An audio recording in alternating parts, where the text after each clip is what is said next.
비만이 코골이의 원인이 된다 이런 글을 봤거든요. 네, 사실일까요? 예, 맞습니다. 사실 비만이란 거는 코골이의 많은 원인 중에 가장 큰 비중을 차지하고 있습니다. 만약에 아마 이런 말씀도 들어보셨을지 모르겠는데요.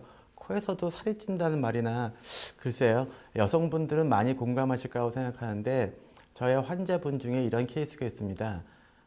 평소에도 코를 조금 고셨는데요. 임신을 하면서 몸무게가 많이 늘어서 코를 심하게 그렇게 된 경우입니다. 근데 이제 불행하게도 남편이 잠을 자는데 굉장히 민감한 부분이라서 부인께서 코를 심하게 고는 것을 정말로 견디기 힘들어 하셨습니다. 그래서 이제 가정에 불화가 생겨서 이제 출산을 하기도 전에 가정에 나쁜 결과가 오는 그런 안타까운 사연이 있었는데요.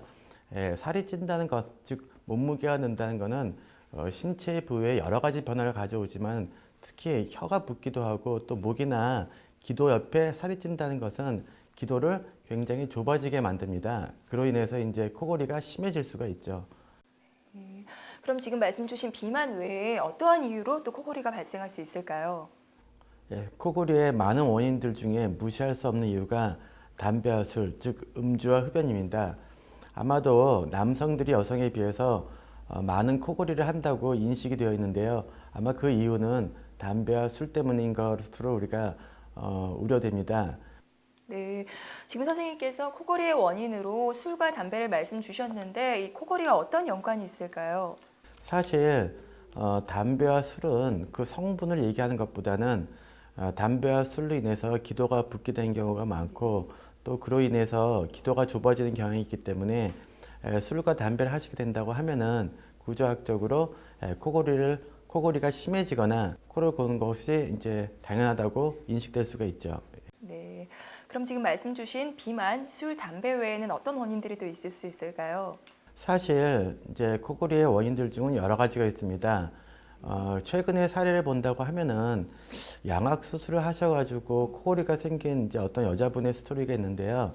사실 이제 여러 가지 원인이 있지만은 이 여자분 같은 경우에는 얼굴형을 고치기 위해서 양악 수술을 한 다음에 코를 골기 시작했습니다. 그래서 이제 특히 여자분이라서 고민도 많이 하고 나중에는 산소 마스크와 같은 호흡기, 지금 양압기까지 착용하면서 이제 많은 불편을 호소하시게 됐는데요. 말씀드렸듯이 코골이의 원인 중에는 여러 가지가 있고 또 양악 수술이나 또 다른 기도를 좁게 하는 원인이라고 하면은 코골이의 원인이 될 수가 있습니다. 네, 방송을 보시는 많은 여성 시청자분들은 정말 이런 반응을 보였을 수 있을 것 같은데요. 왜 양악수술이 코골이와 연관이 있는 걸까요? 그러면은 그 설명을 제 환자의 한 사례를 들어서 말씀드린다고 하면은 우리가 양악 수술을 한다고 하면은 턱을 이제 수술하게 되는데요. 그 그렇죠? 수술하는 턱의 부분이 우리가 편안하게 공기가 흐르거나 숨을 쉬는 상기도하고 맞닿고 굉장히 연결되어 있습니다. 그래서 턱을 수술하면서 위턱과 아래턱을 뒤로 집어넣는다고 하면은 그 결과적으로 기도가 좁아지게 됩니다. 마찬가지로 이제 혀가 뒤로 많이 처지게 되는 거죠. 그래서 이제 기도가 좁아짐으로써 이제 그 코골이가 발생할 수 있습니다. 지금 원장님께서 비만, 술, 담배, 그리고 양악수술까지 코골이의 원인이 될 수 있다 이렇게 말씀을 주셨는데 이렇게 되다 보면 우리가 더 이상 이 코골이를 남의 일로 생각할 수 없을 것 같습니다. 그럼 코골이가 우리 몸에 어떠한 영향을 미칠 수 있을까요? 코골이는 단순히 본인에게 고통을 주는 것뿐만 아니라 신체에도 많은 영향을 줍니다. 특히 코골이가 심해져서 수면무호흡증 같은 숨막힘 현상까지 진행되게 된다고 하면은 아침에 일어나서 개운하지도 않고 하루 종일 피곤하게 됩니다. 또 졸림증도 많이 나타나게 되고요. 우리가 흔히 얘기를 듣는 머리만 대면 잘 수 있다는 그런 분들은 사실은 숙면을 취해서 잠을 자지 못했기 때문에 그런 현상이 나타나게 됩니다.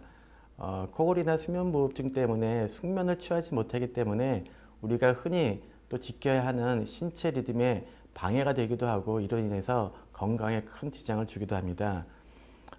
조금 더 자세히 말씀드린다고 하면은 뇌질환, 그러니까 뭐 뇌졸중 같은 환자는 사망률을 높이기도 하고 또 심근경색 같은 심장 질환으로 인해서 사망률도 높이고 또 발기부전 같은 현상까지도 나타납니다. 데이터를 본다고 하면은 뇌질환 환자, 즉 뇌졸중으로 고생했던 또 또 아팠던 환자분께서 수면무호흡증을 가지고 계신다고 하면은 사망률이 76%나 늘어나고 또 심장질환, 심근경색 같은 사망률이 30%나 증가되는 걸로 나타나 있습니다.